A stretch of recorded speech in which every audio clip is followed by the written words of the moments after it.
Who here feels like they should have more gains on their frame relative to the amount of time, effort, time spent researching about fitness and training, but quite frankly, quite dissatisfied with the amount of muscle tissue you've got on? I've been in that situation. I've been down the rabbit hole, and people will tell you, oh, apply progressive overload. Just add more load, bro. Okay, I'll add more load to this incline dumbbell press that I'm already doing, but I actually can't add more load because I'm struggling to do what I'm on with this, with 28s. Oh, just add another rep. Just add another rep then. Okay, sure. So I'll add 10% more output to what I'm already doing, even though I'm struggling to do what I'm already doing. The advice is fair, but I think it goes in the wrong way. People call it progressive overload, and I think it's the wrong term to look at. The right way to look at this is not just think progressive overload, it's progressive stimulus. When we understand that it's stimulus and adaptation that cause muscle growth, the whole dynamic changes. And when I started to discover this, things started to fucking happen, as we can see from the photo on screen. So I'm going to break this down in like a presentation lecture style video, like how to actually grow muscle. Of course, there'll be a topic on increasing load and reps, but there's a lot more to it than that. And when you have these tools in your toolbox, it's going to make your personal training and your decision making in a gym a lot more effective, and you're going to yield quicker and better results from this. So let's roll into it. Progressive overload versus progressive stimulus. Progressive overload, everyone just thinks overload, add more load. Keep adding more load, keep adding more reps. But remember, it is a stimulus that we want to achieve. We want to put stimulus on the muscle because stimulus will force adaptation. Adaptation is where growth will come from. Now, adaptation comes from applying mechanical tension to a muscle and doing hard sets. Hard sets is the key term there. Now, where progressive overload falls down is if you're a powerlifter or someone that is quite strong. Like, let me show you an example of load being moved. 120 on the bar, bang, bang, bang. But to be honest, my chest was still small after this. And that wasn't even bad form. That probably looks all right to some people. But honestly, the gains were not made there. Same with this, progressive overload, 140. Bit of a glitch there. I don't know why it's not really playing, but here we go. Load added. Load added, muscle wasn't added. Excitement was. Still skinny. Still skinny, but can move a lot of load. Nice. So we understand that that is not everything. We understand that we need to progress through stimulus, not just through load. How do we progress the stimulus? Okay, the top two you're aware of. You're aware of increasing reps. You're aware of increasing load. There will be a time to pull from these and we'll come back to them. They're the given. What we want to look at, ideally, is the bottom two to start with. Increase range of motion, distance travelled. You'll know I'm quite big on seeing your range of motion when you're performing certain movements. Because if you don't move for a full range of motion, you're only going to stretch the fibers in the tissue so far. Then if I tell you to actually tuck that elbow in at 45 degrees, improve that arm path, you're going to get a lot more stretch on the chest. The distance traveled is going to be greater, but the load may actually end up being less. The reps you get might end up being less. But if the distance traveled was greater, will the overall volume load be greater? And will then the overall stimulus on the muscle be greater? Potentially. And this is why you want to get the range of motion right, because this is going to be something you're going to use all the time. If range of motion is as full as it possibly could be, what can we do at that point then? We can standardize that range of motion every time we utilize it. So that's one thing. We've got range of motion. The next thing we can look at is our technical improvements. That's not how you spell improvements, but I don't care.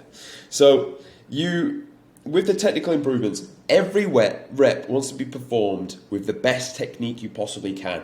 And if you can do this, you improve one word: accuracy. If you are more accurate at training the target area, if you watch this rep here, you could say the target area is my pecs. Look how fast the barbell is moving. How accurate am I really being on training the pecs? I mean, I'm bouncing it off my sternum, basically, anyway. So really, how accurate am I being? But load was applied. Load was improved. Come on. Load was improved. Yeah? But I'm not being accurate. Versus, if we watch this set here, look at the levels of accuracy with this now. I slow it down. I stretch the fibers, pause. Then I converge my arms back across my body to target the pecs. I'm accurate with the function of the muscle, which is essentially bringing the humerus towards the midline of the body. We slow it down, we stretch the fibers, we pause, we drive across, and we pinpoint where it is we want to train. For all of you that have seen me do videos on the back, upper back row, or even lat pull down, I literally pinpoint where on the back I want you to hit it relative to where your elbow is moving and with that given arm path. Straight away, if you improve range of motion and the technique, you will not be able to lift the same amount of load. You will not be able to do the same amount of reps as what you could have done. I cannot do 120 bench press. Maybe you can actually, I don't bench press anymore, but with the same amount of let's say back then, I couldn't have done 120 with this level of accuracy, and you would argue you get more range of motion from a dumbbell or this beautiful machine than you do from a barbell, because the barbell meets your chest, whatever. So we need to understand that by fixing all of this, if you're not making gains and you fix just these 2 points, are you going to make more gains? Of course you are. That's 2 pieces of stimulus you've just improved on. The accuracy of the movement, and then you've added more distance travelled to that movement as well. Now, the beautiful thing with these 2 things is they get standardised at that point. We standardise the range of motion, and by standardising the range of motion and where the arm path is, we standardise the accuracy. And if you do that again and again and again and again and again, and we build habits through that, you will never go back to doing it in the wrong way of performing that movement. So the beautiful thing is we get to standardize those 2 points of progressive overload, and they are going to give you a lot of bang for your buck. Now, increased effort and just simply training harder, that will result in increased reps and increased load. How do we train harder? Well, we optimize everything else that's outside training. We make sure our nutrition was on point prior to the session. We had enough meals in, we'd consumed the fuel beforehand, we'd had enough sleep. We'd recovered relative to the stimulus that we've put on our body, and we'll go on to that after. And that's how we essentially train harder. If we train harder with standardized range, standardized technique, we can then look to improve the reps and the load. Look at all these as levers that we're going to pull to help you make gains. People are pulling one lever, load with fucking shit technique. And no wonder they hit the brick wall pretty darn fast, because you're going to. It's the same with dieting down. If you go low calorie and straight away from the off, you pull one lever, you're going to plateau out eventually. If we don't have the other levers to play with, you're going to run into you're going to burn out, or it's going to be very miserable to actually get to the goal. Here we've got all these levers to pull from, but the first 2 need to be standardized. They can be the same, and then these are your variable ones that you're going to change over time. Increasing a set is a good idea, but what's the one thing we need to be aware of with this? If we increase a set, especially on a multi-joint exercise, we're going to accumulate a shit ton of fatigue. So when people chase overall volume load on a given exercise, sometimes it can actually be detrimental, especially if that increased set was not a hard fucking set, a needle moving mechanical tension set, because it's not going to get adaptation anyway. You're just burning glycogen. You're not at that threshold where it was enough to do the significant damage to the muscle, but you still burnt glycogen because you did the set and it still took actual energy, but it wasn't needle moving energy. So there's a time and a place to increase sets, mainly more towards your single joint exercises, to be honest. And as long as you can put that level of effort and intensity onto it, then there will be some gains from it. But don't get trigger happy just firing up the sets. There is a time and a place. Don't get me wrong, I'm not slating them. For a single joint exercise with a good solid rest period, you'll get some good gains off the back of increasing a set if it's needed. The next thing we're going to look at is volume load. Volume load progression. This should increase session after session, but do not get caught out just chasing that overall volume load. You'll see it tracked on the OneFit app where it'll have your volume load. Sometimes it'll be down. That's okay. It's okay if sometimes it's down. I'm going to go into that. Why? Volume load is made up, by the way, of the sets that were done, the amount of reps within that set, and then the weight that was moved. And that will give you an overall load figure. I did one set for 10 reps with 100 pounds to give me 1,000 pounds moved. Now, hypertrophy is a link, remember, to the amount of hard sets on a muscle, not the volume load. So don't get trigger happy just doing loads of fucking sets. It's about those hard needle moving sets, as I keep referring to. But on a weekly basis, we should see this increase. If we've got the first two right, technique and range of motion, this will increase over time. So here's an example of increasing the different variables you've got. If you increase the load, let's say week 1 you did 100 pounds, 10 reps, 1 set, that's 1,000 pounds moved. Week 2 you increased the load, you added 5 pounds. I've put it in pounds just for easier numbers. Obviously in the UK we operate in kilograms, just basically half everything I'm talking about. 10 reps, 1 set, you've now done 1,050 pounds. So 5% of the extra load is increased. Now, if you add an extra rep, people always think going up in load is really good, and it has its place. Let me come on to that. But increasing in reps, week 1, same principle, 1,000 pounds was moved. Week 2, we added an extra rep in the same set. That's a 10% increase. That's a fair amount, and that's if you did 10 reps to set before. If the week before you did 8 and now you did 9, that's an even bigger increase. One that I can't work out off the top of my head. The next thing we've got is a set increase. Remember what I was just referring to.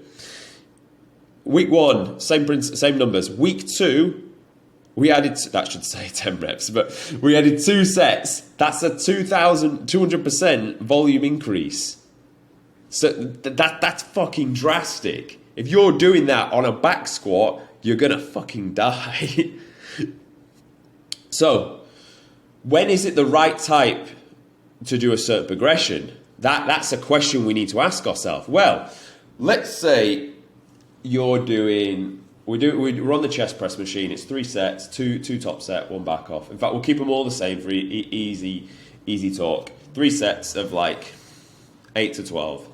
Now, you may be struggling, like week after week, you're getting like 10, 10, and 9, and you just struggle to get that extra rep because you struggle to get an extra 10% out. I actually had this yesterday in the gym. I've been getting 11 and 9 on the 2 top sets, and then the back off set. We'll ignore that for now, just so it doesn't confuse anything. And for 2 weeks on the balance, I've literally got those numbers. To add that extra rep just seems to be so fucking difficult. It's the chest press machine where it actually gets harder in the short position, so honestly, it just feels a lot harder.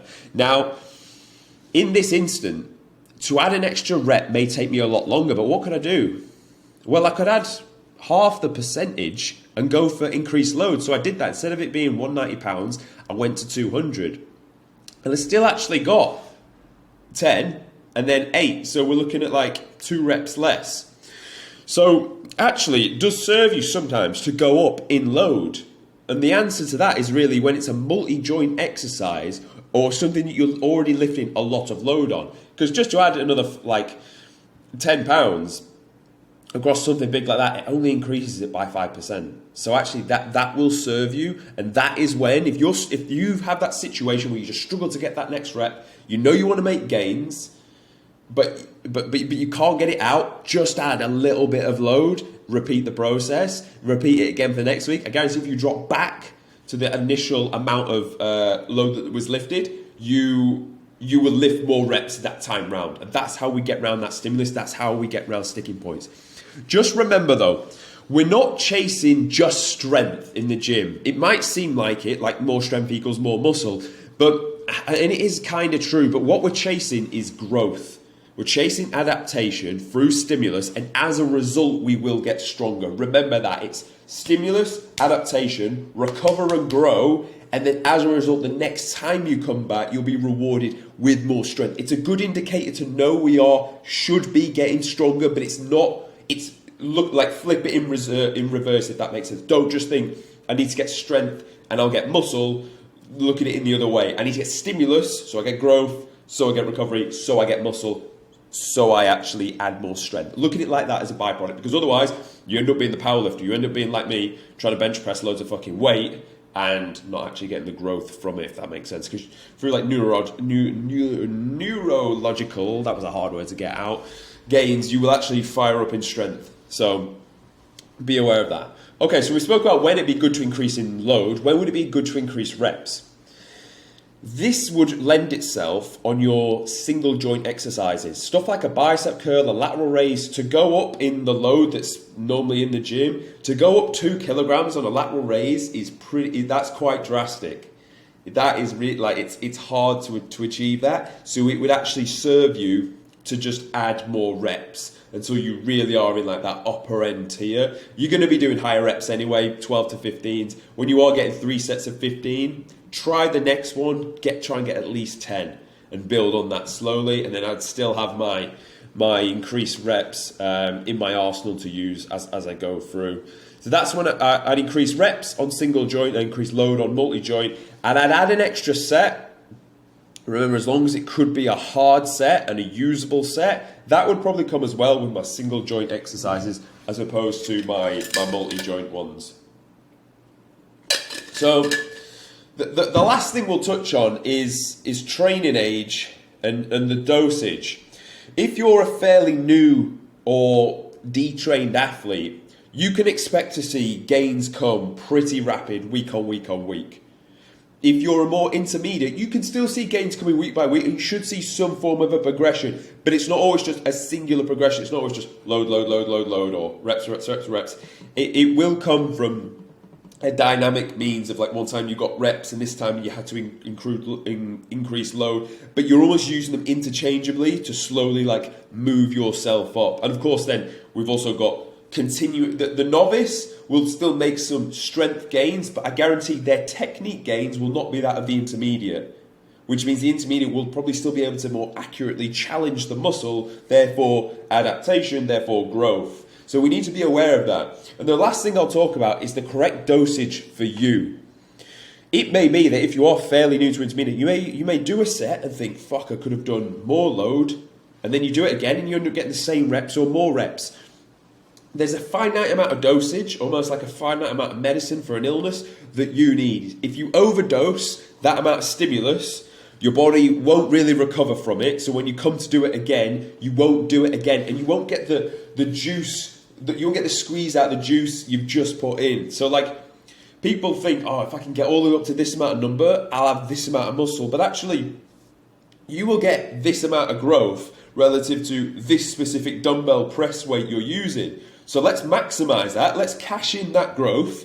And then, all right, now we'll pull another lever and go up again and cash in some more. Instead of being like jump. And the amount of growth was not really what it could have been. We didn't expand the full potential of the dosage. Remember, it's just a tool to get growth. It's not about the actual digit on the disc, if that makes sense. But likewise, if you're a novice and you can be going more and more and more, you're wasting time if you're not really pushing it. If you felt you could have done another rep or some more load, fucking go for it. Do not hold back. Obviously, standardized technique, standardized range of motion, but continue, push every time. That should always be, you should never be underdosing. Fuck. You should almost like run into your overdosing of too much, and that's when it's having that understanding of when to pull it back. So I hope you found this useful, boys. I hope this cleared up progressive stimulus versus progressive overload, and it will help you make some juicy fucking gains. So I'll see you tomorrow.